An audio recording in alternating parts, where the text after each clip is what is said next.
Bendiciones, hermanos y amigos. Por fin hemos llegado al último capítulo de esta primera parte del libro, Guía de Perplejos o Descarriados.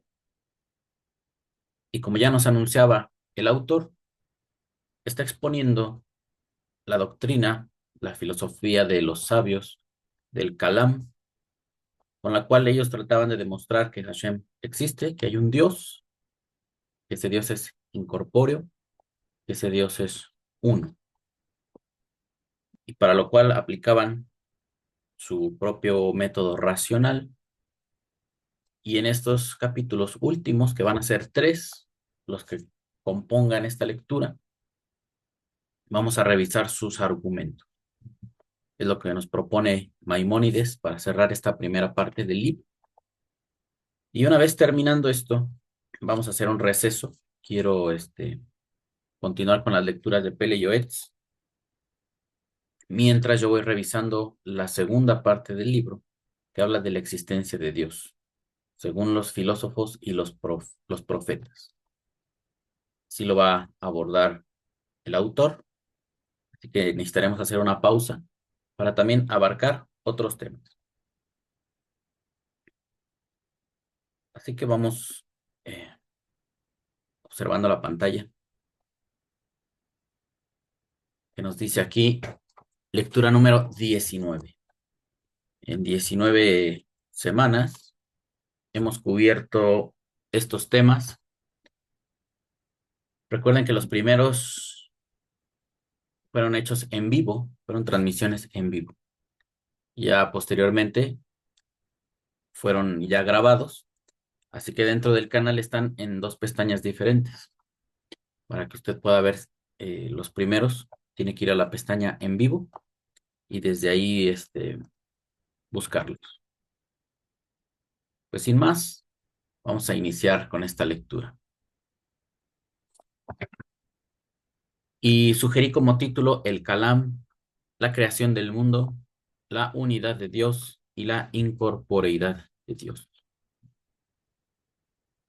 Consideró Maimónides que debíamos estudiar esto. Entendamos que en su época era lo que se difundía, dada la influencia del Imperio Otomano, de los árabes, y él consideró importante escuchar, analizar, así como nosotros de vez en cuando criticamos el cristianismo, porque es lo que influye mayoritariamente al mundo, así él analizaba y criticaba lo que había en su tiempo. Tenemos estos tres capítulos que nos dice pruebas del Kalam para demostrar que el mundo ha sido creado de la nada. El siguiente capítulo, el 75, cómo prueba el Kalam la unidad de Dios. Y el siguiente capítulo, que sería el 76, que por cierto no aparece aquí, de cómo prueba el Kalam la incorporeidad de Dios. Permítanme un segundo.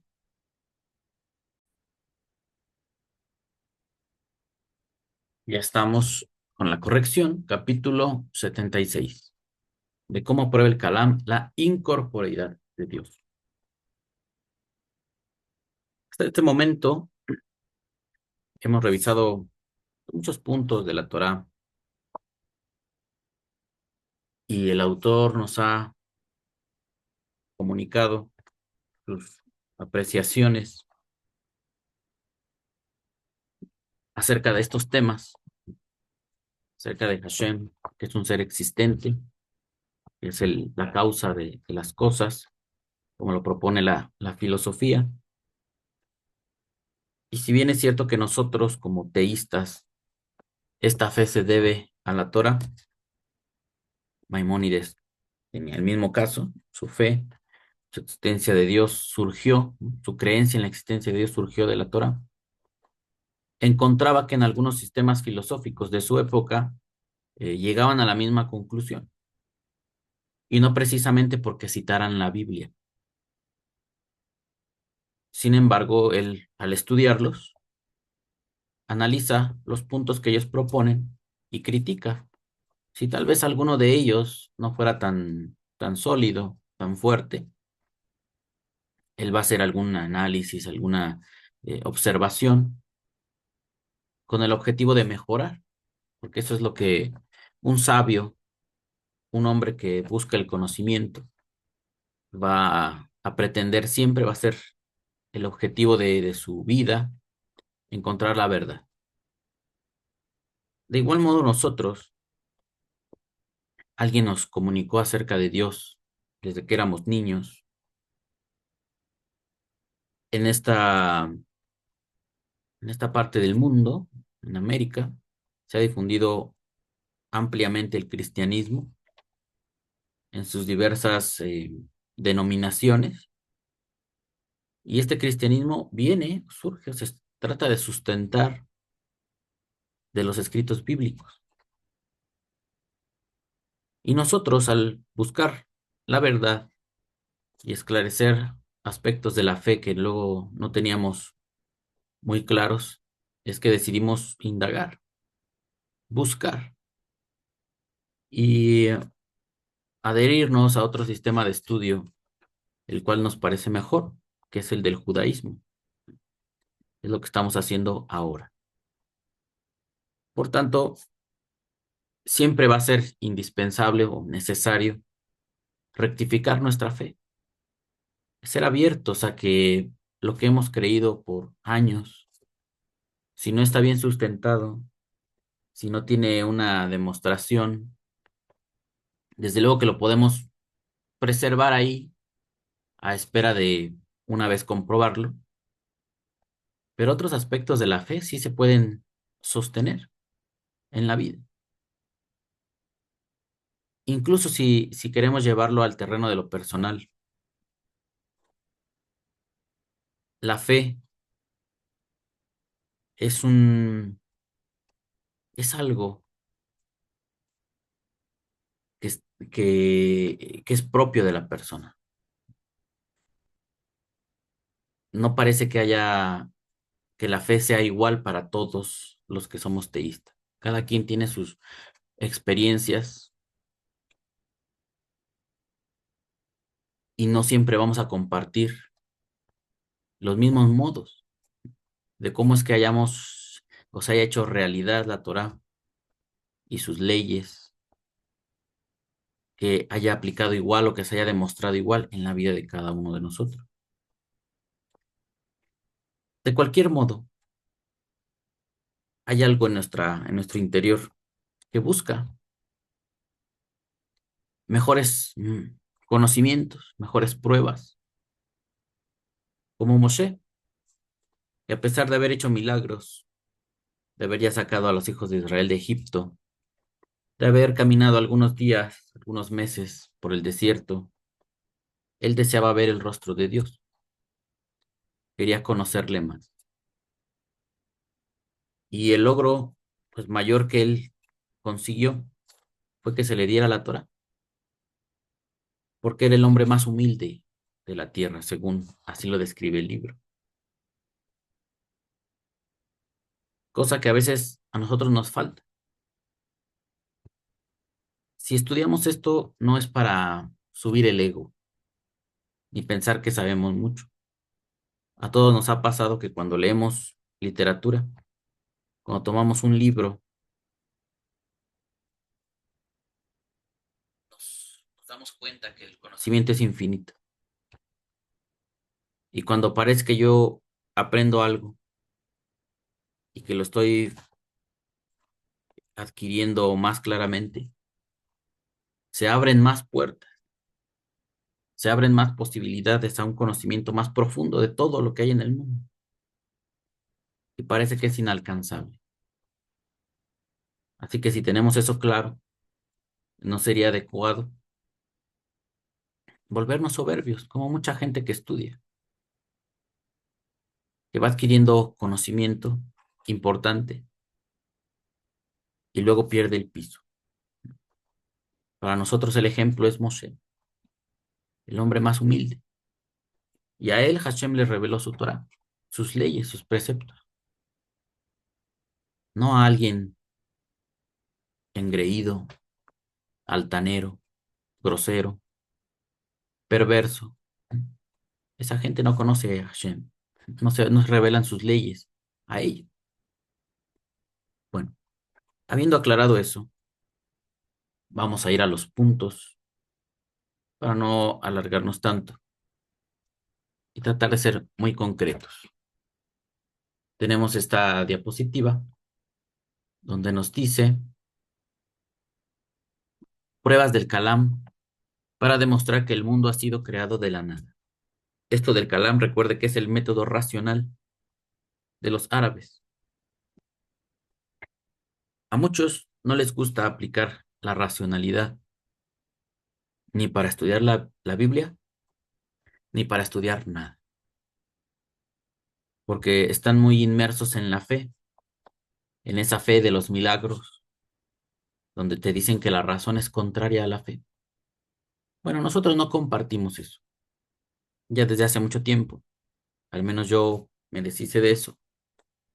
No creo que nunca lo haya adoptado al 100%, sino que cuando estás con ese tipo de personas, pues tratan de influirte a que todo es por fe, como esta creencia mágica del mundo y de Dios y de todo es mágico, todo es milagroso. Aunque nos trataron de influir así, lo abandonamos y preferimos la razón, porque no vemos milagros así que estén desafiando todo el tiempo las leyes de la naturaleza frente a nosotros. Entonces parece que el mundo no funciona así, aunque otros prefieren verlo de esa manera. Entonces el Kalam es este método racional, donde estos árabes, creyentes en Dios, racionalizaban su creencia y trataban de evadir los dogmas, sino llegar a la comprensión de su fe a través de la razón. Vamos a ver qué nos dice Maimónides. Vamos a bosquejar en este capítulo las pruebas y argumentos de que se valen los motocálimes para intentar demostrar que el universo no es eterno. No esperes que vaya a reproducir verbatim sus dilatados argumentos.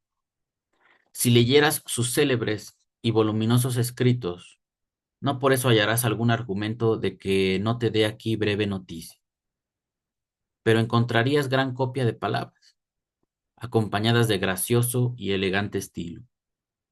Frecuentemente emplean la rima, el ritmo y la dicción poética, y a veces escriben misteriosas frases, tal vez con el intento de asombrar a quienes escuchan sus discursos y frenar a quienes osaran criticarlos.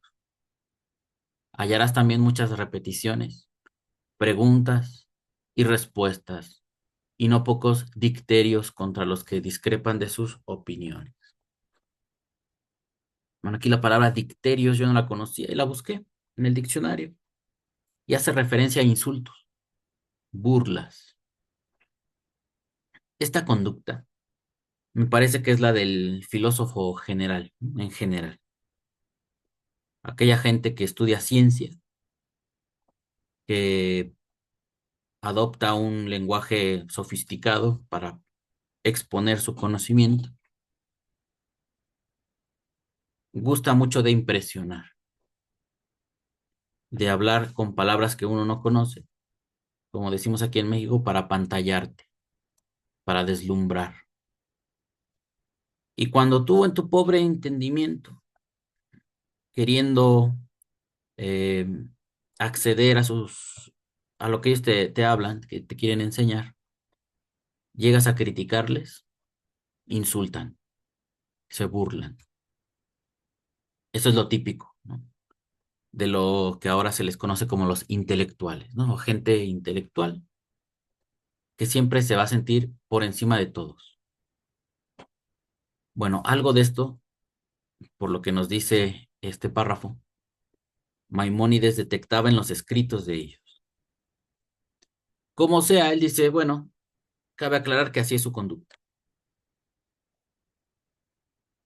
Si podemos esquivar esto, vamos a ver qué argumentaban ellos. Y como usted puede ver en la diapositiva, son 7 argumentos, los cuales yo resumí, pues para mostrarlos en pantalla Son un poquito más extensos de lo que viene acá. Vamos a leer el primero. Dice, basta demostrar que una cosa ha sido creada para sostener por referencia que todo el universo fue hecho de la nada. Ellos traen muy fuertemente esto de que el universo fue creado de la nada. Y yo recuerdo en años atrás, cuando yo estudiaba cristianismo, leía los libros de John MacArthur, este maestro cristiano norteamericano, que tiene una doctrina pues muy cuadrada, incluso hasta podríamos decirle sólida dentro de su fe, sus creencias. Y en uno de sus libros que leí, que habla de la creación del mundo, él siempre utilizaba esa expresión de ex nihilo, ¿no? Que todo fue creado de la nada. Pues como nos damos cuenta, la filosofía ha, ha influido a los sistemas religiosos y ellos toman prestado algunas expresiones para poder formularse un entendimiento del mundo en el que vivimos. El mundo ha sido creado de la nada. ¿Esto hacia dónde apunta? A que Dios tiene el poder de crear las cosas milagrosamente. A eso va a desembocar si uno sigue desarrollando los pensamientos. Que si Hashem dice yo quiero crear esto, puede aparecer nada más porque Dios diga. Otros pensaban que el universo era eterno, que nunca fue creado y que es eterno igual que Dios. Para los que eran teístas pensaban que Dios era eterno y el universo también.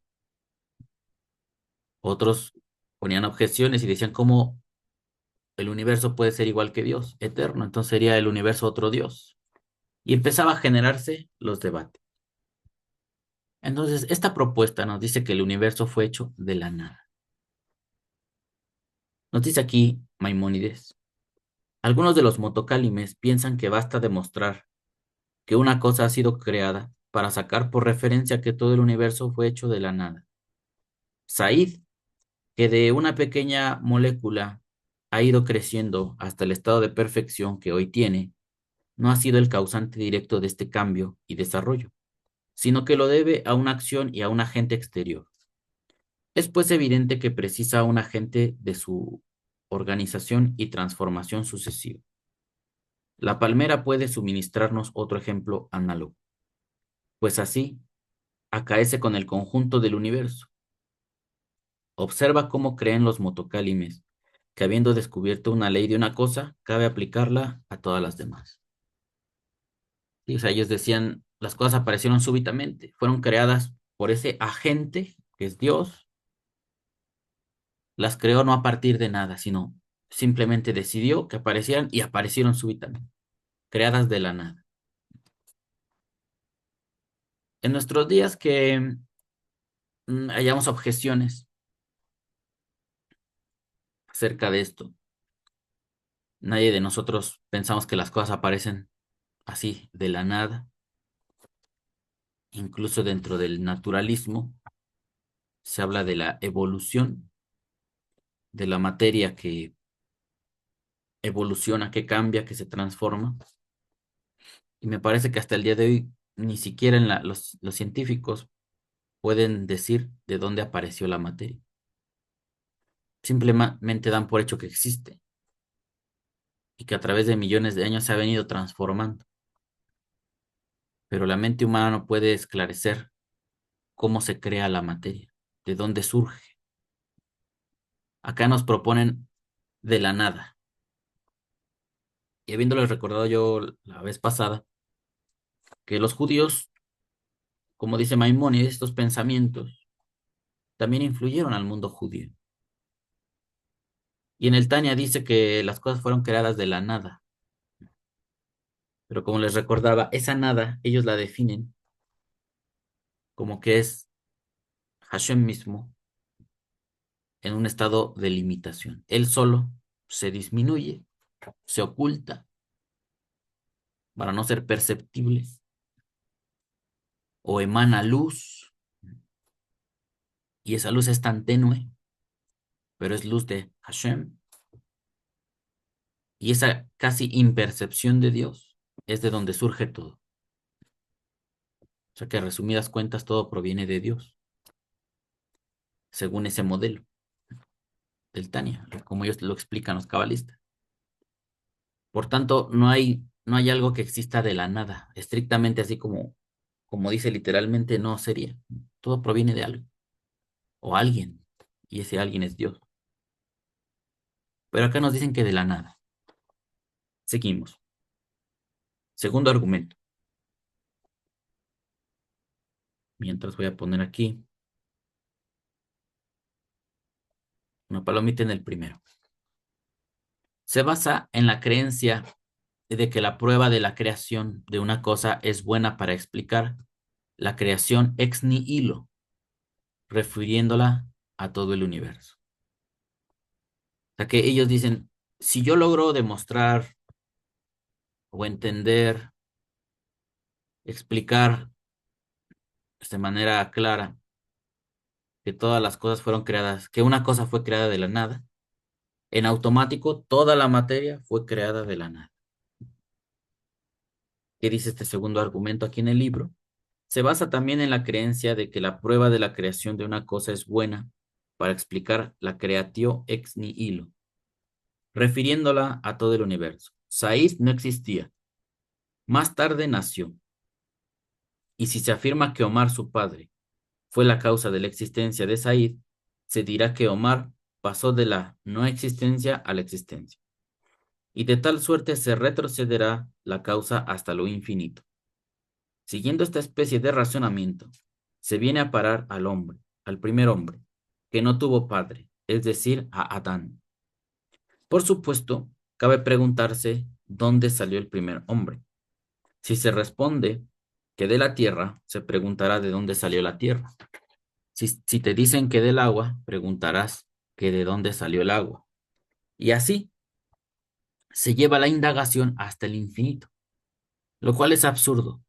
O hasta que, a juicio de los motocálimes, vengas a descubrir que todo el universo salió de la absoluta inexistencia a la existencia. Bueno, aquí se tocan varios puntos que he escuchado un poco en la filosofía, que si la inexistencia es algo, dado que si el hombre puede imaginar esa idea, pensar que algo no existe, eso ya es existente, o sea, es como contradictorio, ¿no? La inexistencia representa algo o es la nada. Entonces las cosas que existen provienen de allá, de antes de existir. Es una situación ahí compleja del razonamiento que no se puede desenredar tan fácilmente. Entonces aquí nos dice, todos provenimos de algo. ¿De dónde vino el hombre? Es una de las objeciones que la ciencia va a poner a la Torá, porque acá nos dice que Dios creó al humano. Este verbo crear es único y exclusivo de Dios. Al menos en la Torá, en lo que yo he podido leer, nunca he visto que le atribuyan el verbo crear a ese acto a un ser que no sea Dios. Nosotros como creyentes nos dan ese relato, como lectores de la Biblia,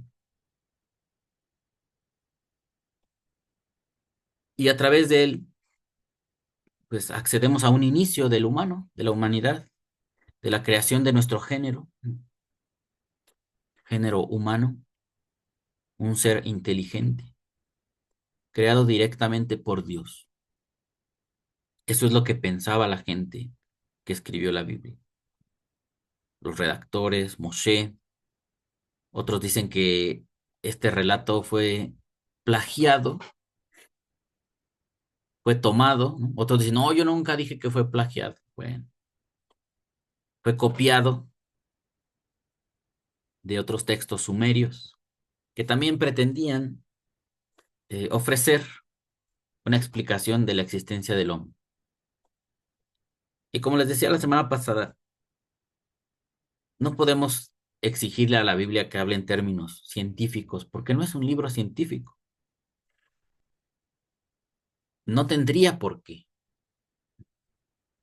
Ellos transmiten una creencia y se van a la causa última y elaboran una historia más o menos comprensible para el hombre que requiere alguna explicación. Si quizá Dios no creó al humano así como nos cuenta la Biblia, que hizo un molde, le dio forma y le sopló, incluso aunque, como nos dice acá, que el hombre, si el hombre proviene de la tierra y la tierra de dónde proviene y así, pues es una suma de causas y efectos, hasta remitirse al origen, que es Dios. Si no vino personalmente Dios a hacerlo, pues generó las condiciones en este planeta para que el hombre existiera. Ya sabemos que la ciencia propone la evolución, que surgió la vida más primitiva en las aguas de este planeta, bajo determinadas condiciones, y conforme el paso del tiempo, esa vida se fue diversificando, fue transformándose en diversidad de seres, hasta que aparecieron todos los que existen en este mundo, entre ellos el humano. Pero el humano es dotado de una inteligencia que todas las demás especies no tienen. Y es ahí donde en el teísmo se apoyan en la idea de que al menos nuestra especie debió ser intervenida directamente por un ser inteligente que nos otorgara esa capacidad. Porque si no, de manera aleatoria, esa inteligencia también le debió caer a una tortuga, a cualquier otra especie que usted piense. ¿Por qué nada más a nosotros, exclusivamente nosotros? Y los demás seres vivos no alcanzan este grado de inteligencia que alcanza el hombre.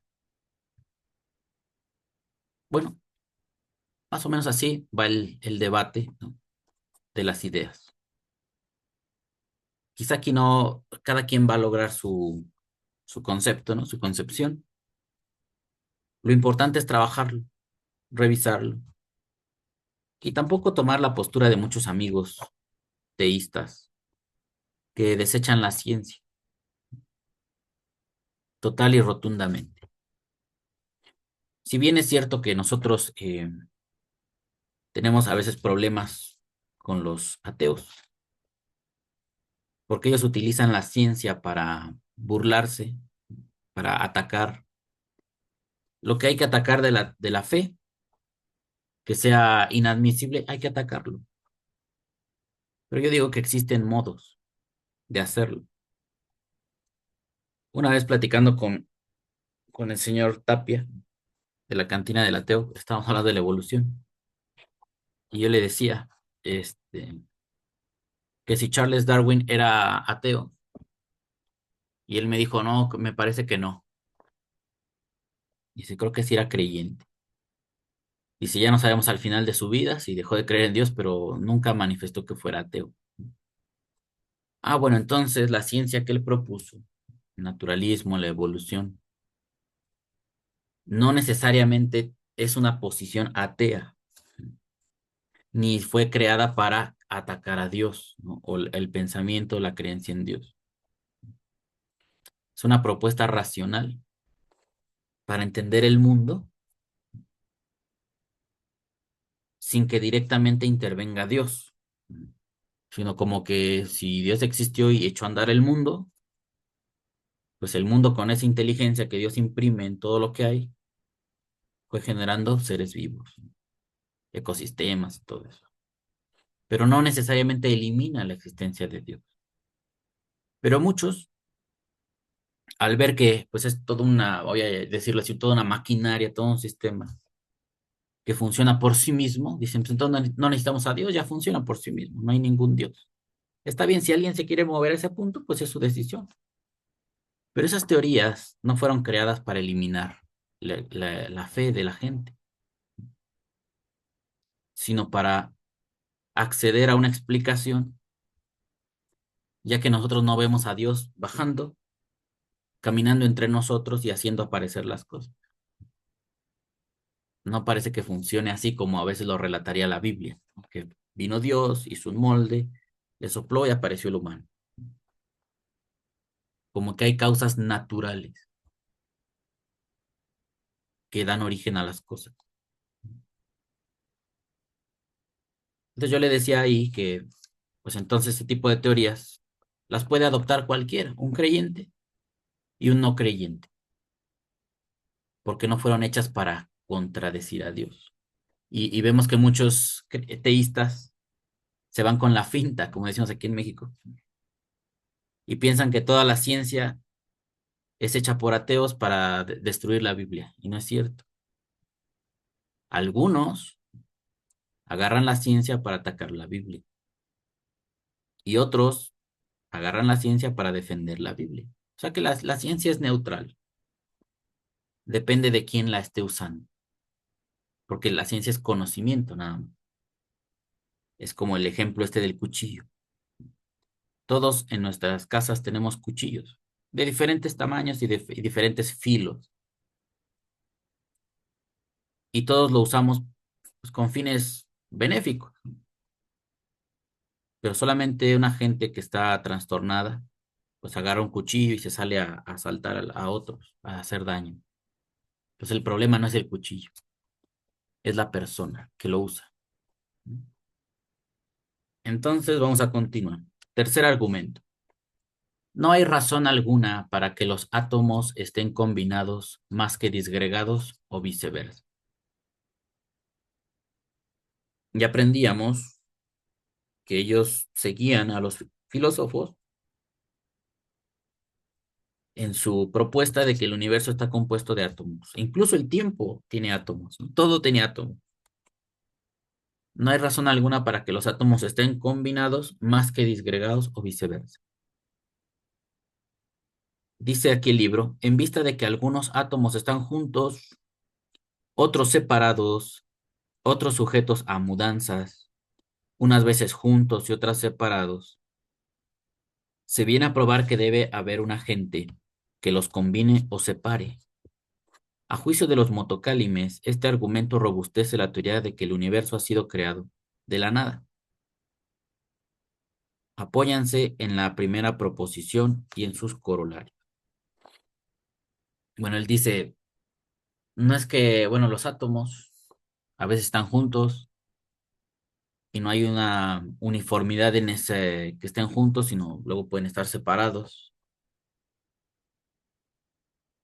Y ese estado que tienen los átomos no se da por sí mismo, sino que eso les hacía pensar a ellos que había un ser que los juntaba o los separaba.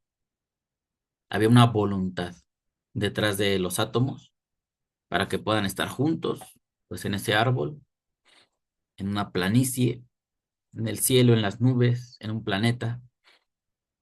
Si están juntos es porque alguien los juntó. Y los que están separados es porque alguien los separó. Ese sería el tercer argumento, que hay un creador, ¿no? Como empezando a vislumbrar que hay un creador. Y ellos decían, como dice aquí el Rambam, a juicio de los motocálimes, este argumento robustece la teoría de que el universo ha sido creado de la nada.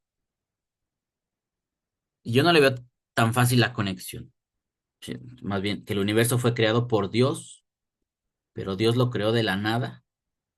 Ahí ellos a lo mejor le ampliarían la idea.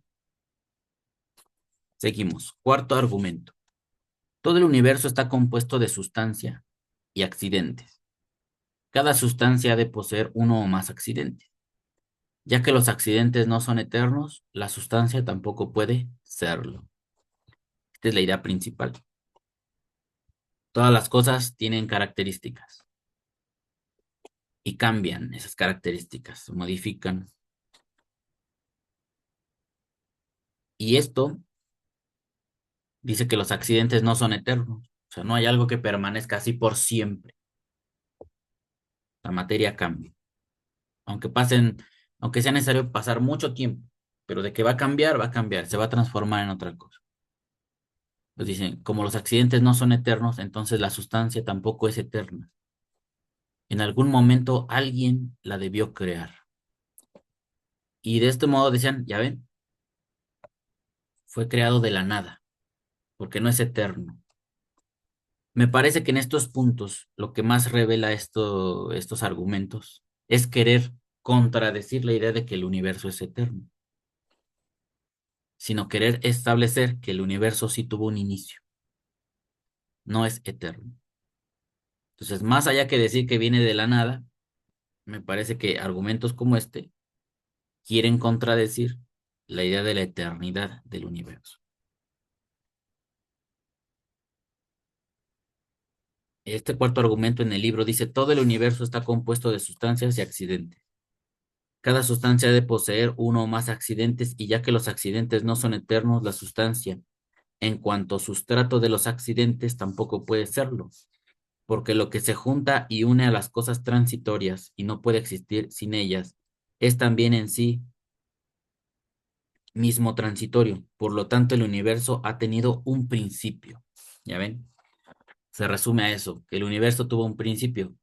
Más bien ataca la idea de que el universo sea eterno, no que apareció de la nada. Seguimos. Quinto argumento. El universo, como cualquiera de sus partes, pudo ser mayor o menor de lo que es, recibir propiedades y accidentes y aparecer en una época anterior o posterior. El hecho de que eh, cada cosa, diversidad de características o con diversidad de características, es prueba de que existe un ser que elige esas condiciones. Pues más aquí que probar, a mi gusto, de que el universo fue creado de la nada, están empezando a moverse, a sostener que el universo existe porque Dios lo creó, no tanto que apareció de la nada. Más bien que alguien lo hizo aparecer de la nada, como que quieren moverse hacia allá. Dice aquí, se funda este argumento en la teoría de la determinación y es muy grato a los motocálimes. Se trata de la misma teoría de que hablamos en la 10ª proposición, a saber, que tanto el universo en general como cualquiera de sus partes pudo muy bien ser mayor o menor de lo que es, recibir otras propiedades y accidentes y aparecer en una época anterior o posterior o en un lugar distinto. Por consiguiente, el hecho de que una cosa haya tenido una composición, tamaño, lugar, accidente y tiempo determinado, siendo posible que todo ello hubiera sido de otra manera, es prueba de que existe un ser que libremente elige y determina estas diversas relaciones. Y la circunstancia de que el universo o una parte del mismo necesite que haya un ser capaz de realizar dicha elección, prueba que el universo ha sido creado ex nihilo. O sea, a como dé lugar lo que están razonando, hacen aparecer a un ser que generó la creación, pero la generó de la nada. Y a veces es entendible. ¿Por qué? Porque si Dios, en este orden de ideas, ¿no? Si Dios hubiera generado las cosas, el universo, a partir de él, la lógica nos diría que el universo es como Dios o Dios mismo, porque es una hechura de Dios. O sea, él tomó de sí mismo para crear al universo. Y como esa idea pues cuesta trabajo aceptarla, el universo, una piedra, un pedazo de papel, incluso las cosas sucias, ¿no? Como el excremento y todas esas cosas, ¿cómo vas a decir que eso es Dios o que proviene de Dios? Entonces, naturalmente, el pensamiento te dice, no, el universo no es Dios. Dios lo creó, pero lo hizo hacer de la nada, porque el universo no es divino. Pero vamos a seguir. Dice, ofrecen los motocálimes numerosos ejemplos, ora de carácter general, ora especial. Dicen que no es más natural que la Tierra esté bajo el agua que encima de ella. ¿Quién determinó su actual emplazamiento? Ni es más natural que el Sol sea redondo o cuadrado o triangular. ¿Quién determinó la forma de su disco? Y lo mismo dicen de cada uno de los seres. Todo ello es lógica consecuencia de la proposición décima. La teoría de la determinación ha sido también adoptada por algunos de los que sostienen la eternidad del universo, como se explicará luego. En suma, considero que este es el mejor de los argumentos, y en otro lugar te informaré más ampliamente acerca del juicio que me merece. ¿Está bien? Hay un ser que debió crear el universo, dice acá. Si todo tiene una determinación, unas características, no están ahí porque la cosa decida cómo ser, sino que alguien decidió y determinó que esas cosas sean así. Creo que en el terreno de las relaciones humanas, esta idea nos podría servir.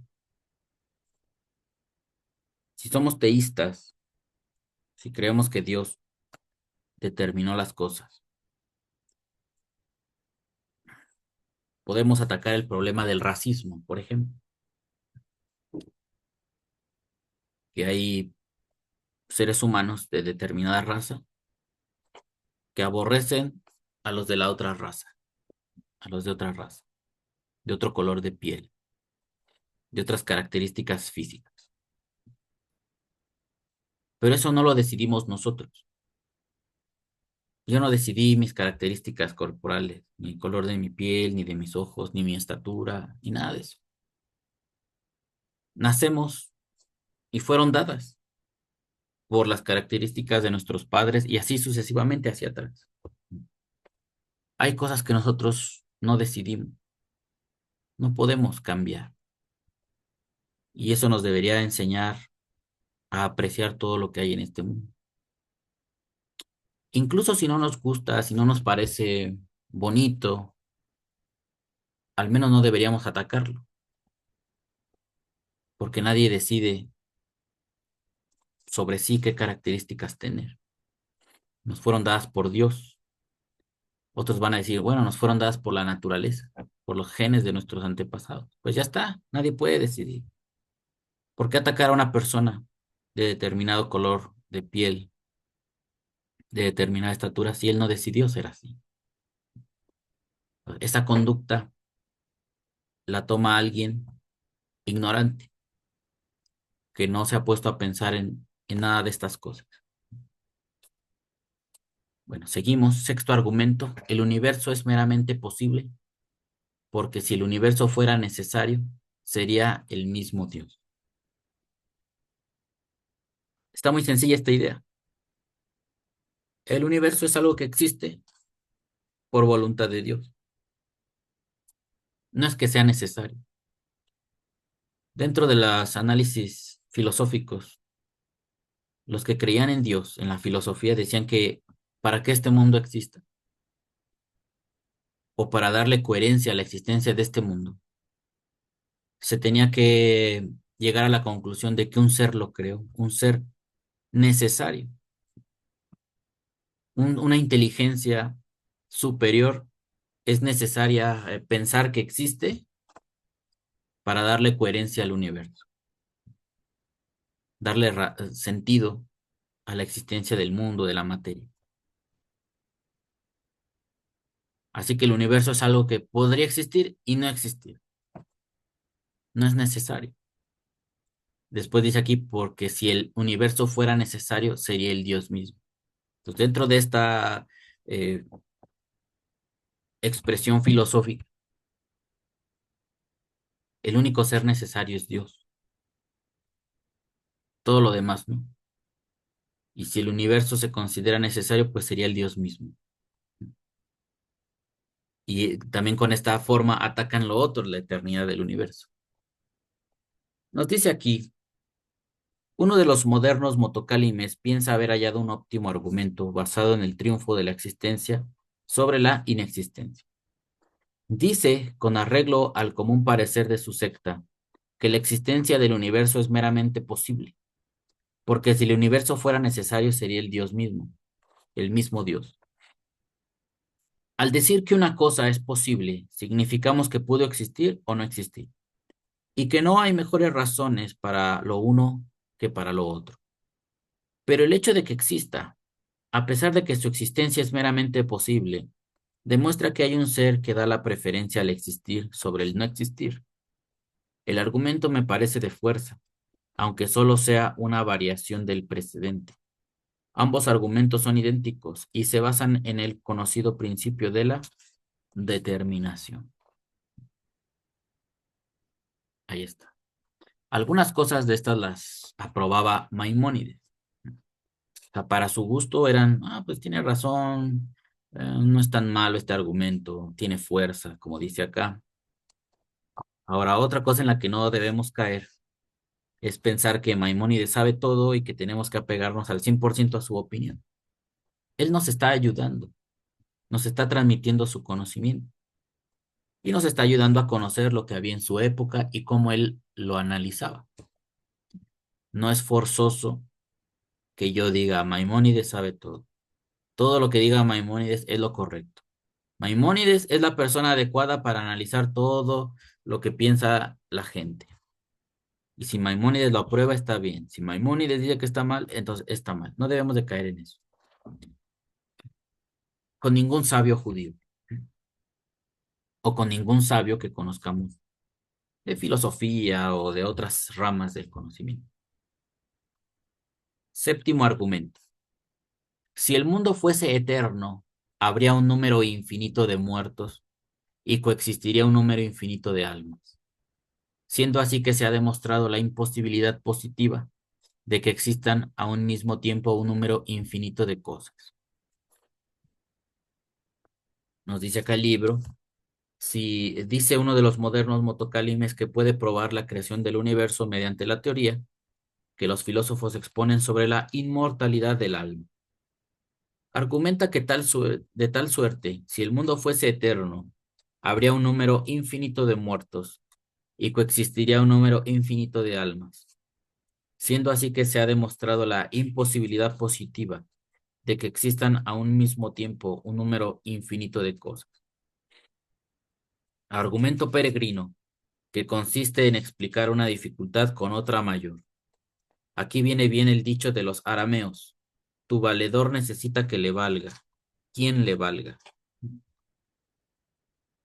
Todo lo que se afane por probar o negar la eternidad del universo, valiéndose de los argumentos de los motocálimes, ha de confiar necesariamente en las dos proposiciones siguientes, o en una de ellas, o la décima, según la cual la forma real de un ser es meramente una de las muchas formas igualmente posibles,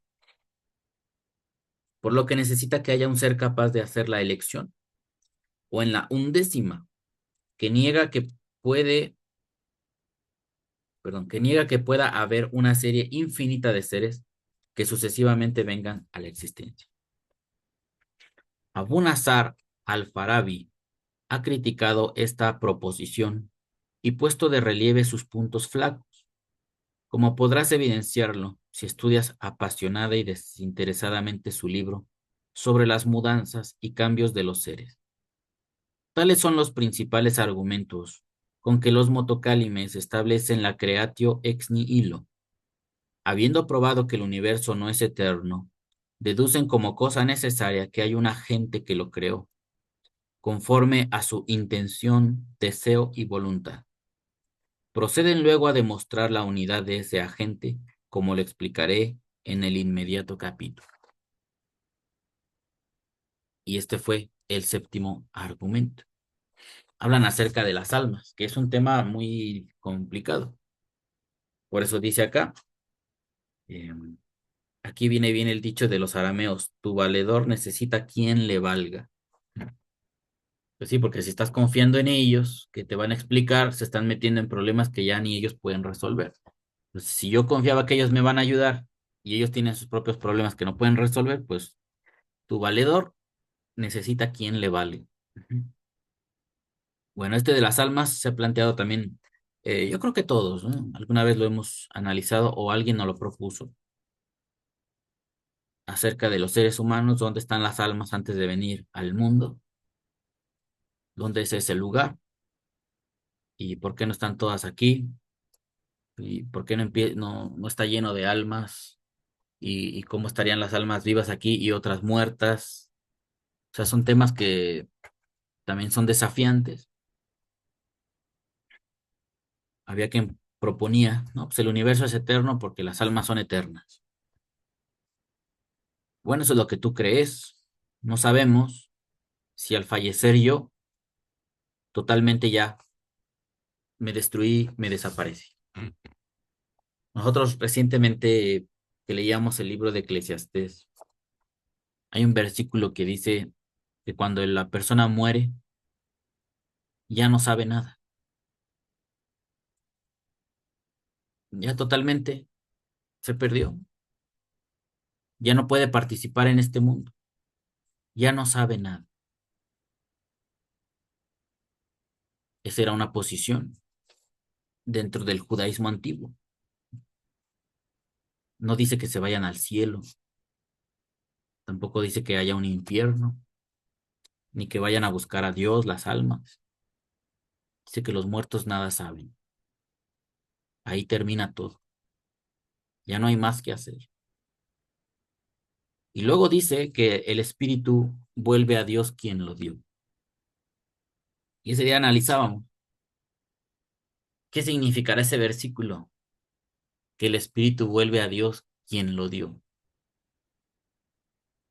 Les mencionaba que la expresión ruach en hebreo, en esos contextos que ellos están usando ahí de sabiduría, hace referencia a las emociones de las personas, a sus características anímicas, ¿no? De ánimo, internas. Ese es el espíritu de una persona. Y cuando dice que el espíritu regresa a Dios quien lo dio, yo pensaba, ¿no?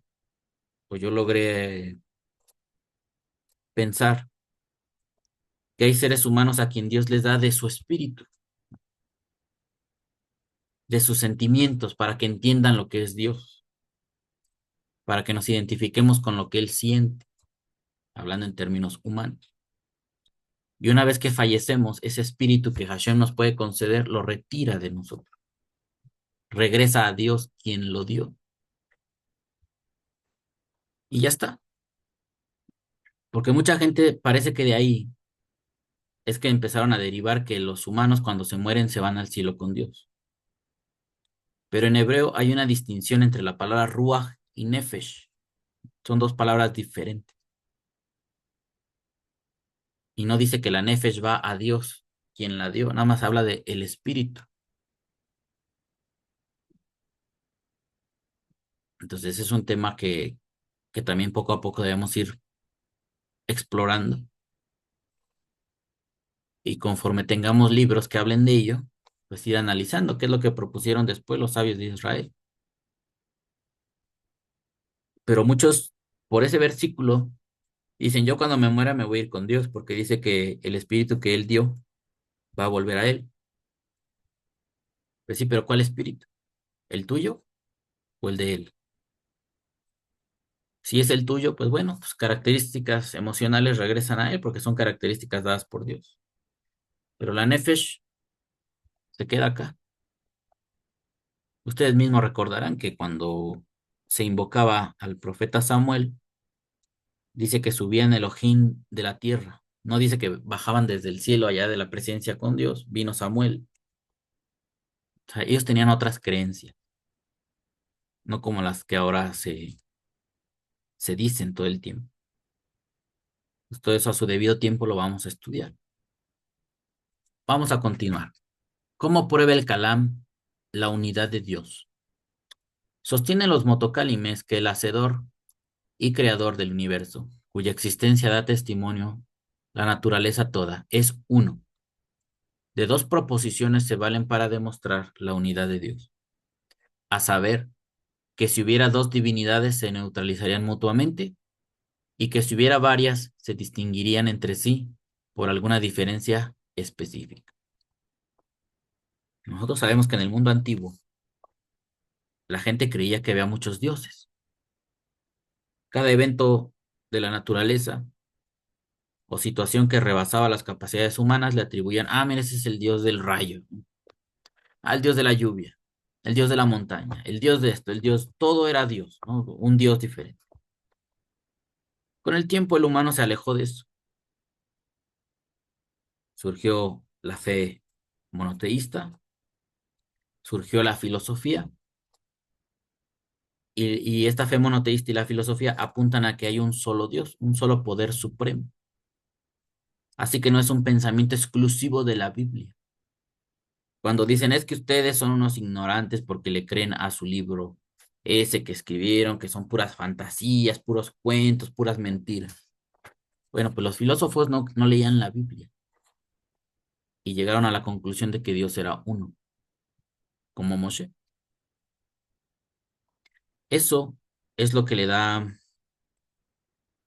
me parece que sentido al Rambam de estudiar la filosofía. Estuve revisando algunos temas por adelantado, algunos títulos nada más. Y hay uno donde dice que Aristóteles, su filosofía coincide con algunos aspectos de la Torá. Y me parece que eso fue lo que ayudó a Maimónides a darle cierto valor a la filosofía aristotélica, que llegaba a conclusiones semejantes a lo que planteaba Moshe y los profetas. Pues para que se nos quite esa idea de que la filosofía es contraria a Dios. Ni la ciencia ni la filosofía son contrarias a Dios. Todo depende de quién la usa. Y ya nos dimos cuenta que hay gente que la usa para atacar la Biblia, pero la ciencia no surgió para eso. Seguimos. Primer argumento. Si hubiera dos dioses en el universo, el átomo quedaría sujeto a ser combinado con una o dos cualidades contrarias o permanecería sin ninguna de ellas. Es el que emplean la mayoría de los motocálimes. Si hubiera dos dioses en el universo, habría de ocurrir necesariamente que el átomo, sujeto a ser combinado con una o dos cualidades contrarias, o permanecería sin ninguna de ellas, lo cual es imposible, o sin dejar de ser un solo átomo, encerraría ambas cualidades a un tiempo, lo que es igualmente imposible. Así, acaecería también cuando una de las divinidades deseara mover un cuerpo, mientras la otra quisiera mantenerlo en reposo, pues entonces o el cuerpo estaría desprovisto de movimiento y de reposo, o habría de tener reposo y movimiento al mismo tiempo, siendo ambas cosas imposibles. Sin embargo, si se partiera del principio de que la sustancia de este mundo, que según los filósofos está sujeta a producción y destrucción sucesivas, es distinta de la del mundo superior, de la sustancia de las esferas, hecho demostrado con pruebas, y que, como afirman los dualistas, hay dos seres divinos, uno que rige el mundo de aquí abajo, sin influencia de las esferas, y otro que gobierna el mundo celestial, sin entrometerse en el terrenal. Entonces, la existencia de dos divinidades no implicaría necesariamente la recíproca neutralización de ellas. He ahí cómo los monoteístas advertimos la flaqueza del argumento. Cuando los motocálimes se dieron cuenta de lo mismo, hubieron de recurrir a un nuevo argumento. Bueno, primero están atacando la creencia de dos dioses. Cada uno de estos dioses tendría su voluntad y desearía crear la materia con parte de sí mismo. Pero si hay dos dioses, por lo menos, podrían ser tres, cuatro, cinco, o muchos, cada uno pelearía porque la materia esté construida de su esencia o a su manera. Y cada átomo tendría contradicción, porque podría encerrar características contrarias. ¿Por qué se deduce esto? Porque si yo percibo dos dioses, es porque son diferentes, no son iguales, cada uno tiene su voluntad. Por eso dice, si un átomo, un dios decide que va a estar quieto y el otro se le antoja que va a estar moviéndose, ¿cómo puede estar el átomo quieto y moviéndose a la vez? No se puede. Pues ellos dirían, tener muchos dioses, eh, haría que este mundo no tuviera sentido. Sería un mundo caótico, como a veces lo podemos percibir en las mitologías griegas, que había dioses y que el mundo era sujeto a su voluntad, a sus peleas, a las discordias que había entre ellos, y los humanos solamente eran como juguetes, la voluntad de los dioses. Y este mundo no luce así. Este mundo tiene una estructura y permanece, pues digamos, funcionando como debe. No es un mundo caótico que, por ejemplo, hoy el agua esté en el océano y el día de mañana el agua ya esté en el aire, en los cielos, suspendida, inexplicablemente. Y que una roca es dura un día y el otro día ya es blanda o es gaseosa. Eso no pasa. Sería un mundo sin sentido.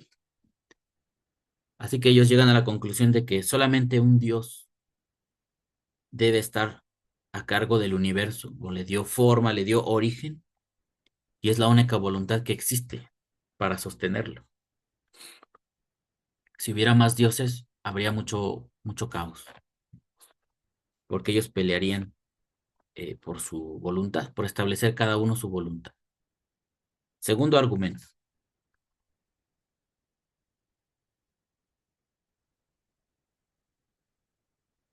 si hubiera dos dioses, habría necesariamente de existir un elemento común a ambos, y habría de haber también en cada uno un elemento del que careciera el otro, a fin de constituir la diferencia específica entre ellos. O sea que para que dos seres sean Dios, deben compartir esa divinidad los dos, pero a la vez debe haber otro componente en ellos que los haga diferentes, para que podamos hablar de dos dioses. Si no, si son exactamente iguales, pues no es que son dos, es el único Dios.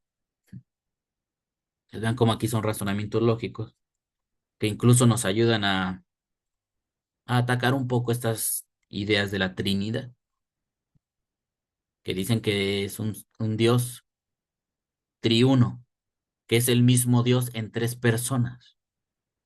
Al momento en que lo caracterizan o lo describen como tres personas, es que ya hay diferencia entre él. ¿Cómo va a ser el mismo Dios si hay diferencias entre él? Yo se los explicaba el otro día, o poníamos el ejemplo, ¿no? Cuando malentienden el hebreo que dice ahí la Torah, yo te pondré como Elohim delante del faraón, yo te pondré como Dios. Y aunque es una palabra plural, está aplicada a un solo personaje, que es Moshe. Ahí no describe que Moshe sea un ser plural, aunque le está aplicado pues un adjetivo como Elohim, a un sustantivo, como un juez, un poder superior a Moshe. No hay tres Moshe, no hay cuatro Moshe, no hay cinco, seis, es uno solo. De otro modo, pensaríamos que Moshe había tres, ¿y qué es lo que hace diferencia entre esos tres Moshe hipotéticamente? Acá, ¿cuál es la diferencia en su Trinidad? Ah, pues que uno es el Padre, otro es el Hijo y otro es el Espíritu Santo. Bueno, pues son diferentes seres, no es el mismo. Y ellos insisten en que sí. Bueno, eso lógicamente no tiene sentido. Por eso la teología cristiana es muy fácil de contradecir, porque en la lógica no tiene sentido. Eso es un objeto o eso se ha sostenido por la fe de la gente, que así dice la Biblia, la Biblia que ellos escribieron, sus libros, y se lo creen sin contradecir nada. Al contrario, se lo creen y lo estudian para afirmarlo, aunque no haya razón para ello. Van a luchar para sostenerlo de manera absurda y sin sentido. Nos dice acá, el argumento es sólido y convincente para cuantos lo examinen tras comprender íntimamente el contenido de sus premisas, que explicaremos al exponer el criterio que tienen los filósofos sobre el particular, pero no pueden aceptarlo los que admiten la existencia de atributos divinos, ya que según ellos, la causa primera encierra muchos y diferentes elementos. Sabido es que para ellos son cosas diferentes la sabiduría, la omnipotencia y la voluntad. Por consiguiente, no sería imposible que algunas de las dos divinidades poseyeran ciertas propiedades, que algunas fueran comunes a ambos dioses y otras específicas de cada uno de ellos. Pues sí, si hay más dioses, para poder distinguirlos es que cada uno debe tener sus propias atribuciones que lo distingan del otro. Y luego eso va a desencadenar otra situación. Yo soy un dios que tengo ciertas características y junto a mí está otro dios que tiene otras características. Y cuando yo quiera hacer algo, si no poseo las capacidades, voy a tener que pedirle ayuda al otro dios. Y eso a mí ya me hace un ser, un dios insuficiente. Necesito de los otros dioses que me estén ayudando y tal vez quieran ellos ayudarme. ¿Qué tal que ellos, como son Dios igual que yo, no siempre van a estar sometidos a mí? Si yo quiero pensar que soy el ser superior, soy más Dios que ellos, a final de cuentas, un día voy a necesitar de lo que ellos tienen porque yo no lo tengo. Esas son la serie de contradicciones que también encontramos en la Trinidad. Cuando en la teología dicen que Dios todo lo puede, Dios es todopoderoso, pero no puede salvar al humano si no le ayuda el otro Dios, que es su Hijo, y viene a morir por los humanos. Pues Dios no puede salvar a la humanidad por sí mismo, necesita de un sacrificio de su Hijo, que también es Dios, para poder salvar a los humanos. Si no, no puede. Y la gente no puede creer en ese sacrificio si no viene el otro Dios, que es el Espíritu, a convencerlos de pecado. Entonces vean como que el Dios que está sentado en el trono no puede todo. Necesita la ayuda de los otros dos pedazos de Dios que ellos piensan que existen, para que cada uno haga su labor. Entonces el ser que está en el trono no es absoluto, necesita de la ayuda de los otros. Esto, de fondo, pues nos ayudaría a resolver esa situación o a plantearla de esa manera para desechar la idea de la Trinidad. Tercer argumento. Aquí, uno, dos.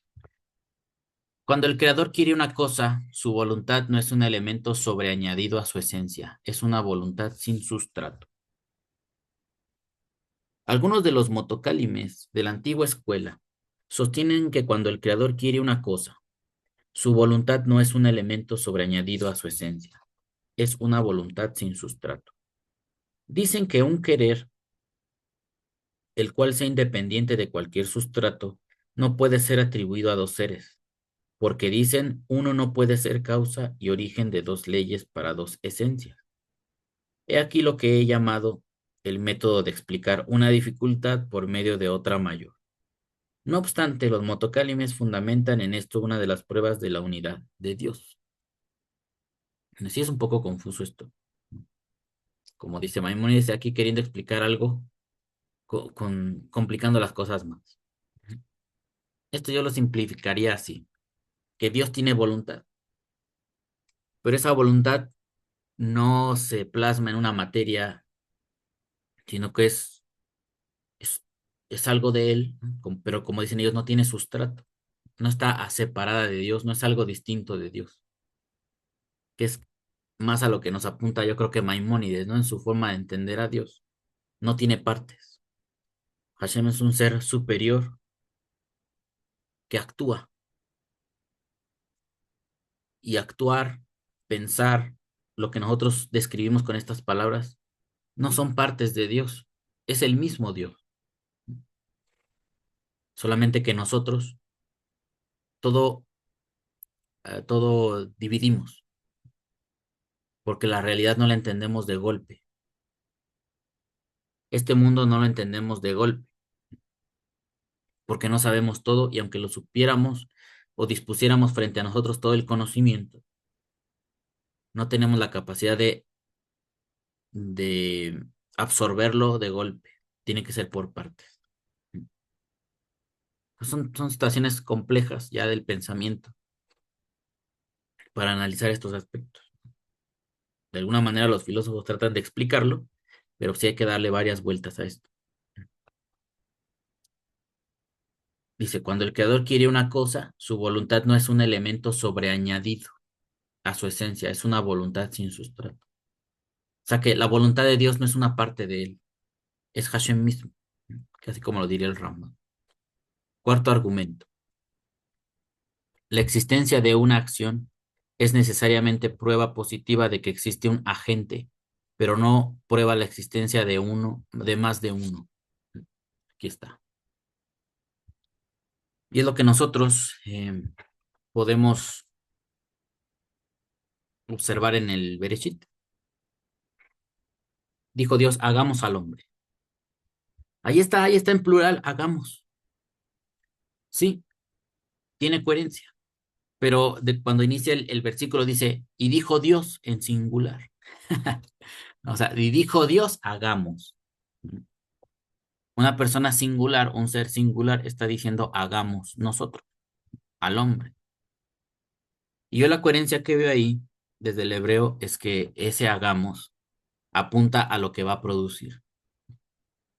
Si él dice, haré al hombre conforme a mi imagen, el resultado tendría que ser igual, un único, unitario. Si Dios es uno, cuando dijo voy a hacer al hombre, tenía que salir un humano nada más, para que guarde la relación entre un Dios, voy a hacer un humano, hago un humano. Pero era necesario que ese un Dios, único Dios, dijera hagamos al hombre, porque iban a resultar dos seres, un hombre y una mujer. Pues ese resultado de dos seres obligaba a usar el plural, hagamos, como diciendo que Dios se iba a representar en este mundo desde un aspecto masculino y uno femenino. Y los dos son semejantes a Dios, guardan una relación con Dios, pero no los hizo Dios unificados, sino ya separados. Pues eso se puede deducir desde la gramática. Pero, como yo siempre les he dicho, cuando los trinitarios leen la palabra Elohim en hebreo, o alguien se las explica, dicen, ahí está la Trinidad, pero ¿por qué tienen que ser tres? Porque satisface sus doctrinas. Es lo que dice acá. Es necesariamente, la existencia de una acción es necesariamente prueba positiva de que existe un agente, aunque sea un ser lo está propiciando, pero no prueba la existencia de más de uno. O sea, ellos no pueden decirte que la palabra Elohim es un plural tripartito. En todo caso, sería un plural dual de dos entidades. Y es lo que está haciendo en Bereshit, creando a dos seres, uno macho y uno hembra. Si Elohim, cuando dice hagamos al hombre conforme a nuestra imagen, y esa imagen de Dios es trinitaria, ¿qué tendrían que haber aparecido? Tres humanos. Y no aparecieron tres, aparecieron dos, para su desgracia de los trinitarios, que no entienden las cosas y se aferran a lo que no pueden demostrar. Entonces, ni gramaticalmente, ni en la temática de la historia, les dan los números. Por eso dice acá, pero no prueba la existencia de más de uno. Ahí está. Cuarto argumento. La existencia de una acción es necesariamente prueba positiva de que existe un agente, pero no prueba la existencia de más de uno. Pero este argumento no parece que prueba la existencia de una muchedumbre de dioses. Solo demuestra que nos es desconocido su número. La divinidad podría ser un solo ser, pero también podría estar formada de varios seres divinos. Ese es el otro aspecto. Dice, no prueba la existencia de más de uno, pero tampoco la cancela, ¿no? Podrían ser cientos, pero ya dijimos, bueno, con los argumentos anteriores, que si hubiera muchos dioses, todos pelearían por imponer su divinidad, sus designios. Y como todos son dioses, se la pasarían compitiendo en quién es el dios más fuerte. No trabajarían en conjunto, porque todos estarían luchando por ser el ser primordial. Cuarto argumento, ¿no? Ese ya el quinto. Imagina que hubiera dos seres divinos. Si uno de ellos fuera capaz de crear el universo, estaría de más el otro y no sería indispensable su existencia. Ahí está. Está sencillo, ¿no? Se resume así sencillamente. Si existen, aunque sea dos dioses, uno es el que creó el universo, el otro para qué lo queremos. Y vean cómo en el terreno de la teología eh, cristiana lucharon ellos por adjudicarle la capacidad creativa a Jesús. Dicen que Jesús es el creador del universo, que porque Dios creó el mundo por la palabra. Entonces Jesús es el creador. No, ni siquiera están entendiendo lo que acaban de decir. Dios es el creador, aunque hable, aunque el instrumento hipotéticamente haya sido una palabra. La palabra no es no es la que está creando, es Dios. Es el que emite la palabra. De allá viene la fuerza creativa, ¿no? De la palabra. Pero ellos sí le atribuyen a Jesús. En este caso lo hacen un paralelismo con el libro de Proverbios cuando habla de la sabiduría. Y dicen que la sabiduría es el Mesías y todo eso, ¿no? Hacen sus conexiones ahí. Pues no. Si Hashem es el creador, ¿para qué necesita otro Dios? Y si necesita que exista otro Dios es porque Él es insuficiente, como veíamos ahorita. Entonces, Él no puede salvar a la humanidad, necesita la ayuda de otro pedazo de Él que sí pueda, porque Él no lo tiene, esa capacidad. Y así lo dicen, no hay otra forma de ser salvos más que haciendo esto. No hay otra, o sea, a Dios se le acabaron las ideas y el poder. Solamente hay esa manera, como a ellos les gusta que sea. Pues lamentablemente el mundo no funciona como ellos digan, penosamente. Vamos a leer, aquí hay un poco más de texto en el quinto argumento. Uno de los modernos motocálimes creía haber hallado una prueba de la unidad de Dios en la idea de la indispensabilidad. Imagina que hubiera dos seres divinos, si uno de ellos fuera capaz de crear el universo, estaría de más el otro, y no sería indispensable su existencia. Por otra parte, si el mundo no pudiera ser creado y gobernado, sino sin el concurso de ambos, cada uno de ellos de por sí sería imperfecto, ya que no podrá prescindir de la colaboración del otro, y por consiguiente gozaría de limitado poder. En realidad, este argumento es una variación del de la mutua neutralización de las dos divinidades. Exactamente. Si tú tienes a un Dios sentado en el trono que todo lo puede hacer, pero después aparece en la historia que ya no puede hacer todo, sino que necesita de la ayuda del otro Dios que haga otras cosas que él no puede o no quiere, pues no es tan poderoso, porque sí requiere de la participación de otras divinidades. No dejan de tener sus quiebras estas razones. Algunos de los motocálimes, hartos de ellas, declaran que la unidad de Dios es doctrina que debe ser admitida como materia de fe. Sin embargo, la mayoría de ellos repugnan esta teoría y anatemizan a sus autores. Fíjense, esto es importante, ya me lo estaba brincando. Como estos temas son complejos, no todos los maestros de espiritualidad, de filósofos, teólogos, los van a querer abordar, ni aceptar lo que deriva de ellos, de su análisis. Por tanto, dicen, miren, no nos vamos a enredar en esto es cuestión de fe. Dios es uno. ¿Por qué? Porque dice la Biblia, porque dice el Corán, porque dice nuestro libro sagrado. No nos vamos a enrollar en esto. Es un dogma y así lo vamos a aceptar. La gente religiosa queda satisfecha con eso, pero el racionalista no. Por eso dice que repugnan, dice, ellos repugnan esta teoría y anatemizan a sus autores. Es como decir, ¿cómo te puedes atrever a renunciar a la razón por sostener la fe? Cosas por fe, aunque no las entiendan. Y es lo que nos pasa a muchos. Podemos ser admiradores eh, del judaísmo, de cualquier sistema de fe, e ir con las mejores intenciones de aprender, pero cuando nos enseñen algo, negarnos la oportunidad de razonar, sino decir todo lo que me diga el rabino, todo lo que me diga el judaísmo es verdad. Yo lo creo por fe. Todo lo que me dice el pastor, el cristianismo, el sacerdote, el papa, esos hombres son divinos, son enviados de Dios, no se pueden equivocar. Yo les creo todo lo que me digan por fe. Esa es la postura del religioso. Y nosotros hemos aprendido que eso no está bien. Incluso estos maestros motocálimes, con todo y las batallas que les representa analizar estos temas, no renuncian al razonamiento. Y el religioso sí dice, yo no voy a estar gastando, yo voy a la iglesia, canto a Dios, me leen la Biblia, yo escucho el mensaje, dejo un dinero, saludo a los hermanos y me regreso a mi casa. No tengo por qué complicarme con filosofías, con palabras en hebreo y estar que Maimón y dices, a mí qué me importa, ¿no?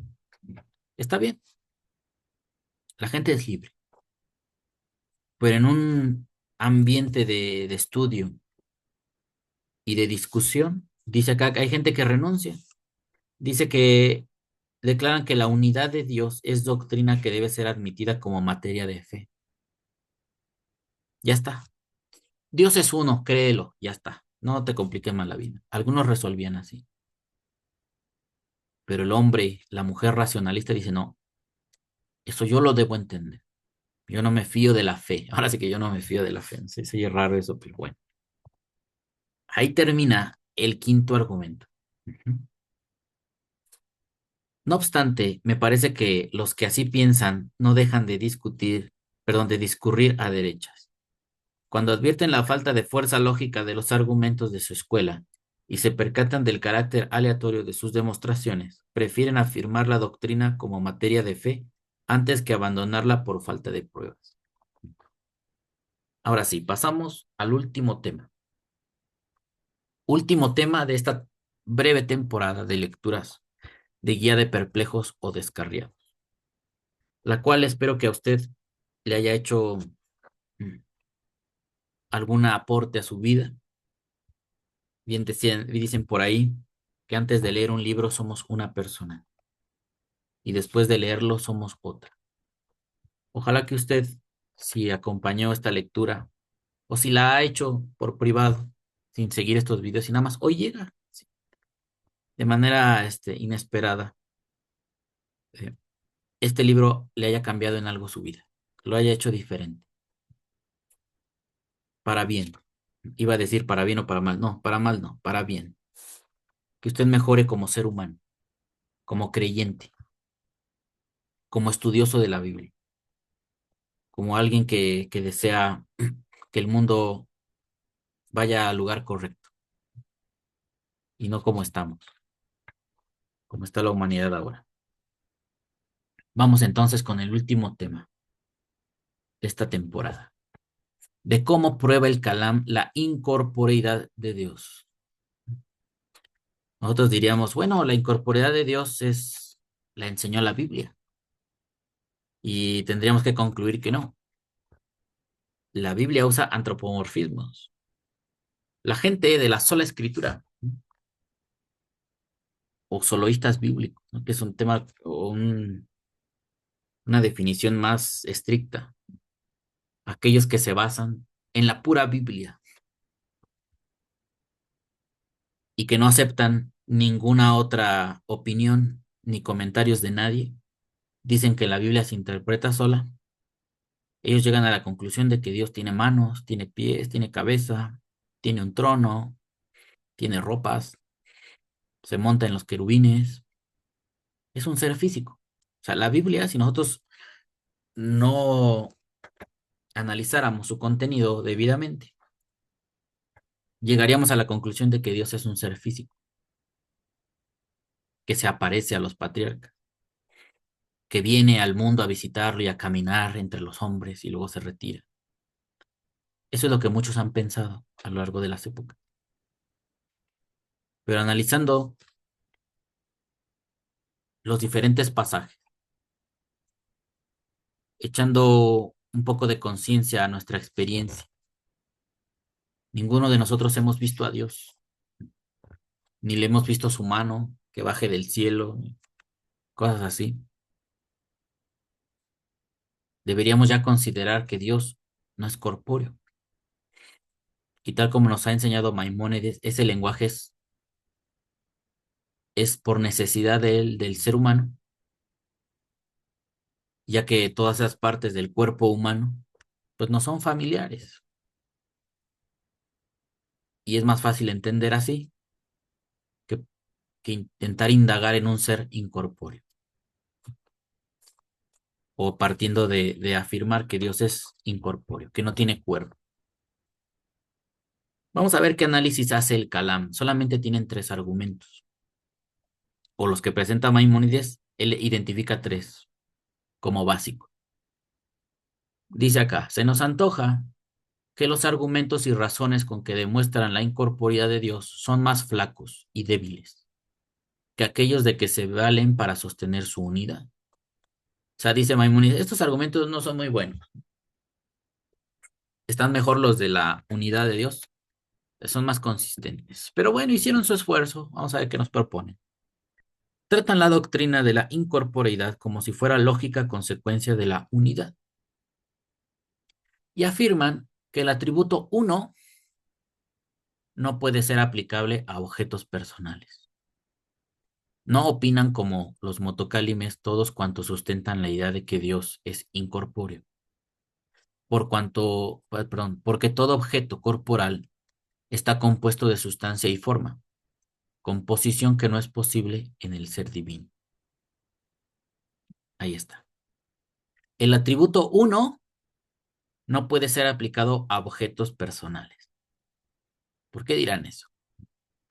Si aquí yo tengo una computadora, un libro, una mesa, una repisa, uno, sí es aplicado a objetos personales, objetos físicos. Ellos dirían no, como si quisieran reservar la palabra uno a lo superior. Él es el único uno, como si quisieran relegar esa palabra exclusiva para Dios. Y partir de ahí decir, ya ven, como esa palabra es única, es exclusiva y reservada para Dios, ese término uno no lo apliquen a objetos personales. Como que esa es su estrategia. Vamos a ver. Primer argumento.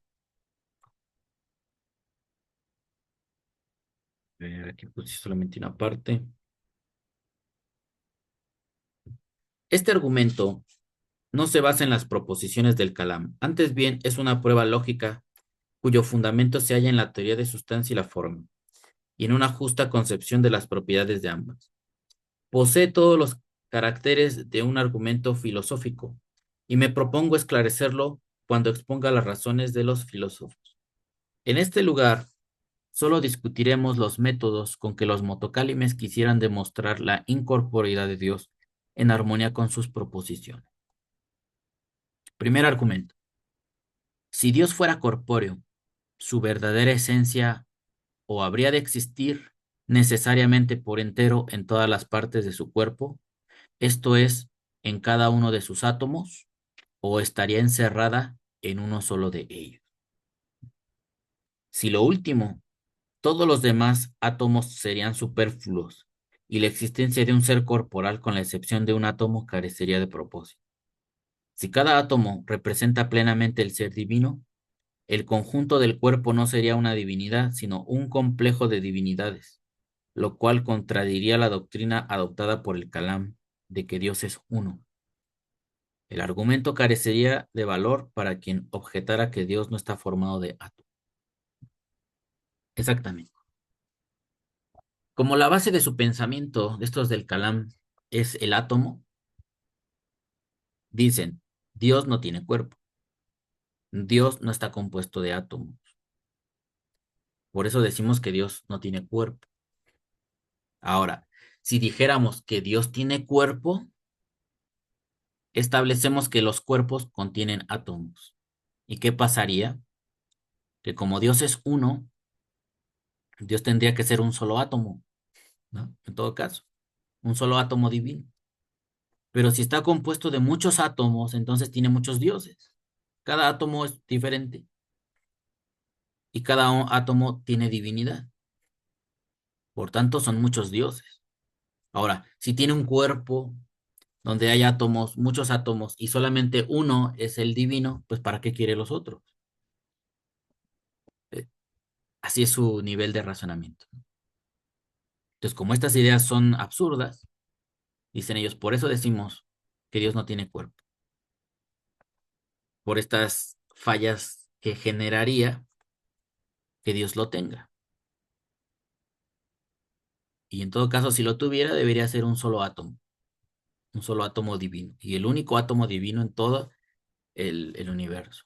Pero ese átomo sería muy minúsculo a comparación del universo. Entonces, siempre la mente apunta a que Hashem es más grande que el universo, y un átomo es lo más pequeño del universo. Entonces, hay una serie de contradicciones y de situaciones complejas ahí que el hecho de querer decir que Dios tiene cuerpo generarían todas esas problemáticas. Segundo argumento, no hay posibilidad de comparar a Dios con sus criaturas, y que si Dios fuese corpóreo, sería comparable a todos los objetos que tienen cuerpo. Ahí está. Esto, aunque parezca increíble, pues por no tener pues otro nivel de inteligencia, sino es el que nos corresponde, es lo que hace la Biblia, comparar a Dios con sus criaturas en algunos momentos. Dicen que Hashem es como una roca, que Hashem es varón de guerra, que Hashem tiene fuerzas como el búfalo, como el toro. Comparan a Dios con sus criaturas, porque ese era el nivel que había en aquellos tiempos. Incluso ahora, ¿no? La gente dice que Dios es bueno, otros dicen que Dios es malo, Dios es sabio, etcétera. Que por cierto, el otro día estaba escuchando, me apareció un video en YouTube de ateos que estaban ahí criticando. Y es recurrente en sus ataques a la fe. Ellos dicen, no, yo tengo acá todo un discurso, todo un libro que he hecho, hablando de la contradicción de Dios, partiendo de que dicen, voy a atacar al Dios bíblico, ¿no? El que nos cae mal es el de la Biblia, el que es irracional es el de la Biblia. Y partimos del hecho de que dicen los creyentes que Dios es omnibenevolente. Yo creo que ese es el primer error, ¿no?, que ellos cometen. Una vez un muchacho que también es ateo, estaba dialogando yo con él, así en YouTube también, pero no me acuerdo de su nombre, y me dijo eso, es que yo sostengo que Dios no existe por las características que le atribuyen los creyentes, ustedes, la teología, la Biblia. Dice que Dios es omnipotente, Dios es omnivolente, omnibenevolente. Y dice, ¿tú qué dices a eso? Y le digo, no, la Biblia no dice eso. Digo, ¿dónde dice que Dios es omnipotente? Ahí dice la palabra, ¿no?, en versículo tal, ¿no? Hay muchos versículos que dicen que Dios es omnipotente, el omnipotente. Digo, sí, pero esa es una mala traducción. La palabra que está detrás de ello no dice omnipotente, dice que es suficiente. Y lo otro de omnibenevolente, la Biblia no dice eso, que Dios solamente sea bueno. Nunca lo describe, yo soy el Dios omnibenevolente. Esas ideas las habrán hablado los teólogos, alguien las habrá planteado porque les parece que Dios es bueno en todo, pero si existe el mal, Dios debió haberlo creado. O al existir el mal, Hashem es el autor del mal. Incluso lo dicen los profetas, yo soy Hashem, que hago el bien y hago el mal. Yo creo la herida y yo la sano. ¿Dónde dice que Dios es omnibenevolente? No, pues ya se quedó así el muchacho y dice, bueno, vamos. dice, suponiendo que fuera cierto, ¿no? Y digo, pues es que suponiendo que fuera cierto, pues no, porque pues no es cierto. Y así van ellos, eh, criticando a Dios a partir de cosas que la Biblia no dice. Y supuestamente dicen que critican al Dios de la Biblia, pero no dice ahí que Dios sea omnibenevolente ni que sea todopoderoso.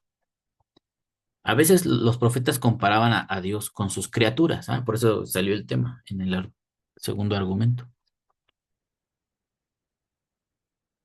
El segundo argumento. Pero dice que los caminos de Dios son más altos que los de los humanos. No dicen que son los únicos y superiores y le hace ver al humano que él está muy lejos de su comprensión, que el humano no puede comprender a Dios.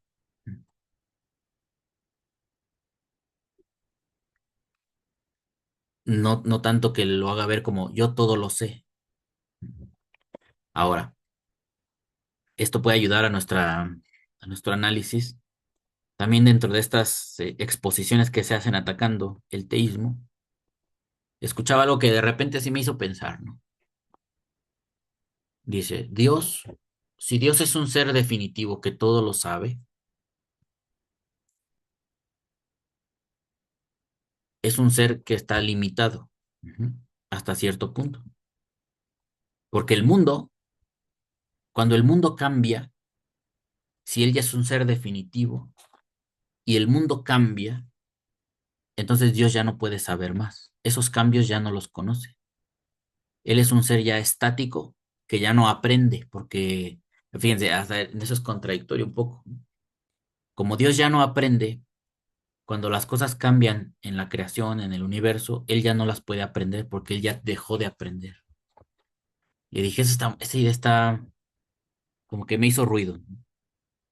Porque por momentos tú dices, sí, sí es cierto, es un ser que ya se quedó estático. Aprendió lo que tenía que aprender y a partir de ahí ya dejó de aprender. Entonces las cosas que sigan cambiando él ya no las sabe, ¿no? Pero después dije, no, a ver, eso está mal, ¿no? Hashem creó el mundo y lo que sea que vaya a suceder, él ya lo sabe, porque sabe qué consecuencias, qué transformaciones puede tener la materia, los seres humanos, ¿no? Y qué decisiones van a tomar. Todo está dentro de su saber, no está afuera. Pues esa sería la idea teísta. Aunque aquí las cosas cambien, para él no cambian. Para él ya están todas esas posibilidades, él ya las conoce. Y ellos hacen ver como que Hashem cesó de conocer y cuando hay cambios en el universo, eso ya no lo sabe. Dice, entonces es un ser que no conoce suficientemente.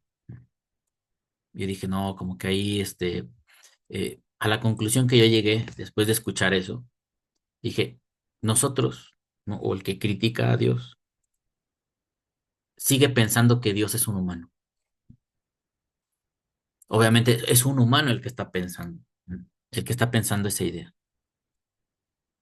Y le traslada su incapacidad a Dios. O sea, así como yo pienso con mis limitaciones, Dios debe tener las mismas. Si yo ya sé todo de una materia y en 30 años ya hubo nuevos descubrimientos, yo ya me quedé congelado ahí. Y ya no seguí estudiando, yo me quedé con lo que tenía. Y lo demás ya no lo sé, porque son nuevos descubrimientos y ya no me actualicé. Casi casi dicen eso de Dios. Entonces Dios no es un ser que todo lo sabe. Y así ideas raras que luego proponen, pero está interesante.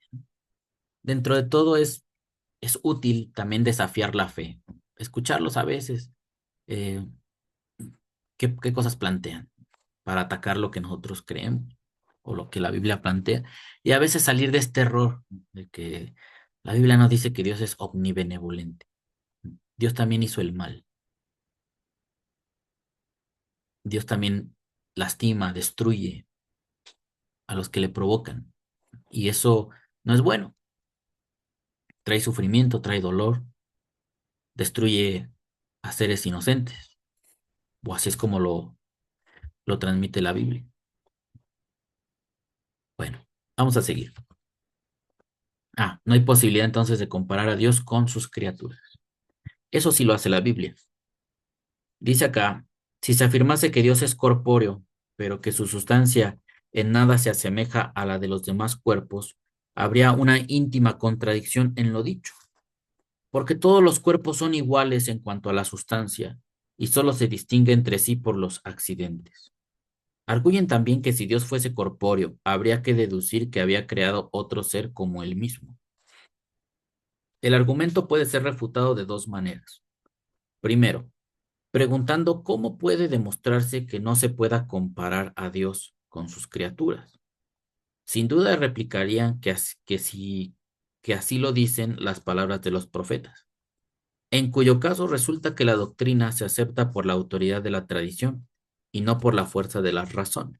Ahí está. O sea que si uno les dice, ¿y por qué dices eso que no puede ser comparado con las criaturas? Es que los profetas dijeron, ¿a quién me compararéis? ¿No? Hijos de Israel, ¿no? ¿A quién me parezco?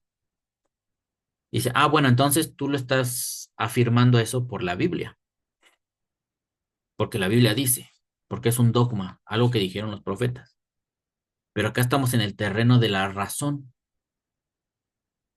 donde queremos fortalecer o fundamentar nuestro teísmo, ya no por la Biblia, que es algo que ya hacemos, eso ya lo hacemos, sino por la razón también se llegarán a las mismas conclusiones bíblicas. Segundo, el argumento de que Dios, en el caso de ser comparable a alguna de sus criaturas, había creado seres como él, como se refuta diciendo que las cosas creadas no son como el creador, desde ningún punto de vista, ya que Dios tiene muchas propiedades peculiares, pues es sabido que cuantos admiten la corporeidad de Dios no niegan la existencia de propiedades en el ser divino. Pues de hecho es uno de los planteamientos de la Biblia, ¿no? Que el ser humano fue hecho a imagen y semejanza de Dios. No somos réplicas de Dios, ¿no? Desde esa propuesta, sino que somos parecidos, conforme a su imagen, conforme a su semejanza, parecidos. Reflejamos algo de Él, pero no somos Él. O sea, incluso pues el redactor bíblico trató de hacer esa separación, como identificando al ser humano dentro de los seres creados, el más parecido a Dios, sin ser Dios, algo así. Seguimos. Los corporistas no admiten que todos los cuerpos estén formados de átomos iguales. Creen más bien que Dios hizo todas las cosas, las cuales difieren entre sí en sus sustancias y en sus propiedades constitutivas. Así como la sustancia del estiércol difiere de la del Sol, así la sustancia de las esferas y las estrellas se diferencian de la luz creada, de la gloria divina. La Shejina, y a su vez la sustancia de la gloria divina, se distingue de la sustancia del Altísimo, la cual es sublime, perfecta, simple, constante e inmutable. Su absoluta existencia continúa, siempre siendo la misma, y Él crea todas las cosas conforme a su voluntad y deseo. Aun cuando reconozcamos la flaqueza de este argumento, ¿cómo podrá ser refutado con los extraños métodos de los motocálimes que te he dado a conocer? Tercer argumento. Si Dios fuera corpóreo, sería finito. Si fuera finito, tendría ciertas dimensiones y formas. Ahí está.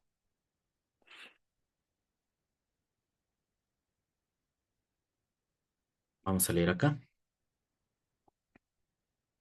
Lo cual también es una correcta conclusión. Pero luego añade, atribuid a Dios cualquier magnitud o forma, y entonces Él podría haber sido mayor o menor, o haber tenido una forma diferente. El hecho de que Dios tenga una especial magnitud y una determinada forma presupone la existencia de un agente determinante. Me han dicho que los motocálimes conceden gran valor a este argumento, aunque a mí se me antoja el más débil de todos los mencionados.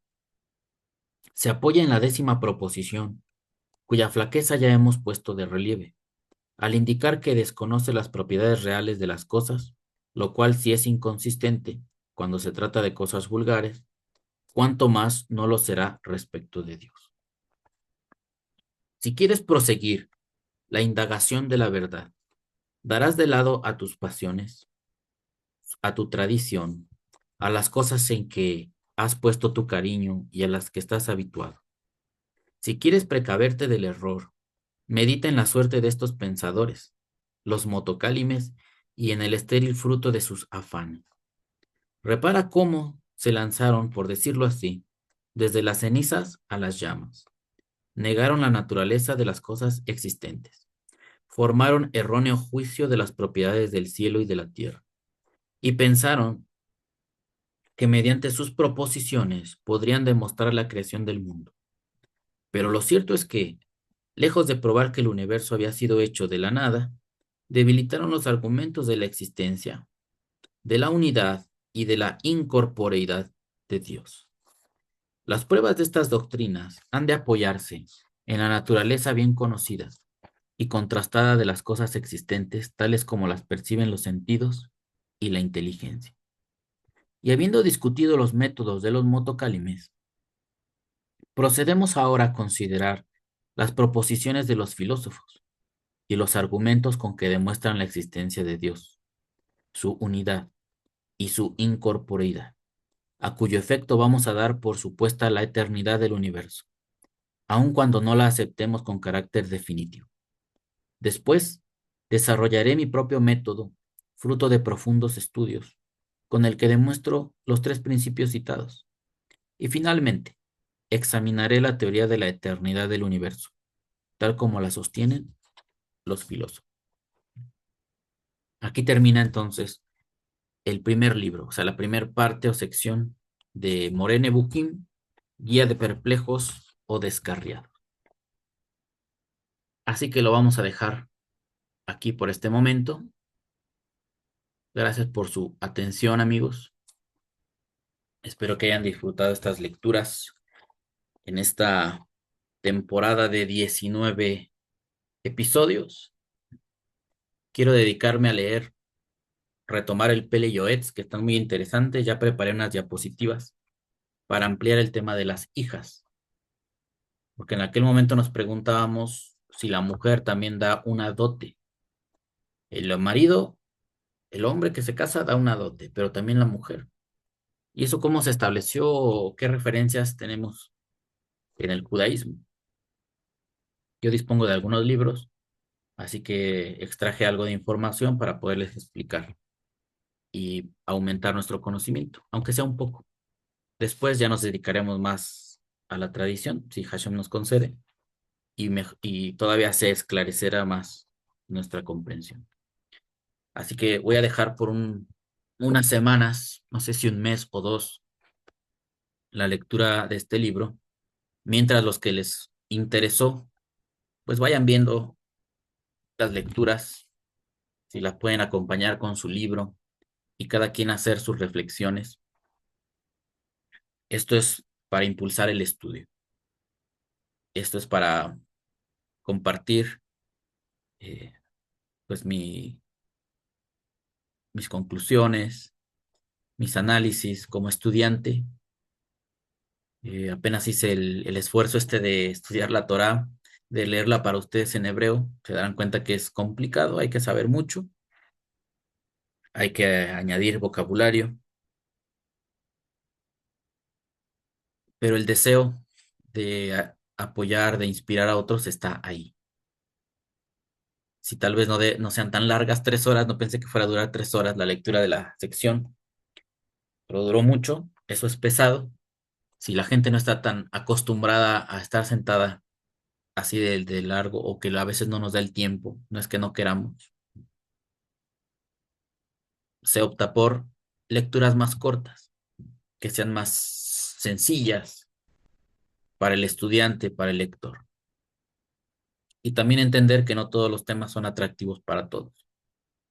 Unos se inclinan más a lo filosófico, otros a lo cabalístico, otros a la tradición judía, otros a la lectura de la Torá y aprender hebreo. Y es mi idea que como estudiantes estemos balanceados, Estudiemos de todo, sepamos de todos los terrenos, tengamos algunas nociones, aunque sea. Y de este modo, nuestro servicio a Dios será mejor. Dice al final del libro de Eclesiastés que todo lo que compete al hombre encontraba Salomón, que todo lo que resume la vida del ser humano es temer a Dios y guardar sus mandamientos. En eso se resume la vida del ser humano que opta por este camino espiritual que nos enseñó el pueblo de Israel. Temer a Dios y guardar sus leyes. ¿Y cómo las vamos a guardar si nunca las estudiamos? Si no ejercitamos la mente, si no nos preparamos. Pues hasta aquí lo voy a dejar. Gracias por su atención, amigos. Que Hashem los cuide y los bendiga. Sigamos siendo libres para estudiar la Torah. Hasta pronto.